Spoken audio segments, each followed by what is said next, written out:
جس تھالی میں کھانا اس میں چھید کرنا بانی پی ٹی آئی کا وتیرہ ہے۔ وزیر اطلاعات پنجاب اسما بخاری کہتی ہیں کہ بانی P T I Nawaz Sharif اور مریم نواز کے بغض میں یہاں پہنچے ہیں۔ مریم نواز پر کوئی کرپشن کا کیس نہیں تھا۔ مریم نواز کبھی پبلک آفس ہولڈر نہیں رہی، پھر بھی ان کو کوچ اور اس کے چیلے نے انتقامی کارروائیوں کا نشانہ بنایا۔ بشرا بی بی قیمتی نیکلیس چوری کرنے اور ملین پاؤنڈ 190 کے ڈاکے میں ملوث ہیں۔ بشرا بی بی نے ابھی پنجاب میں کی گئی لوٹ مار کا حساب دینا ہے۔ 5 سال نواز شریف اور مریم نواز سے رسیدیں مانگنے والے کے پاس اپنی رسیدیں نہیں۔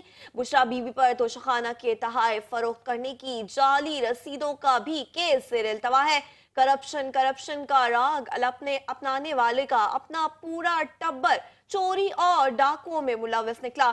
چیلا اتنا بڑا بدبخت ہے کہ اس نے برا وقت دیکھتے ہی کوچ سے بھی اظہار لا تعلقی کر دیا۔ مرشد مزے میں ہے، کوچ اور چیلا کٹہرے میں۔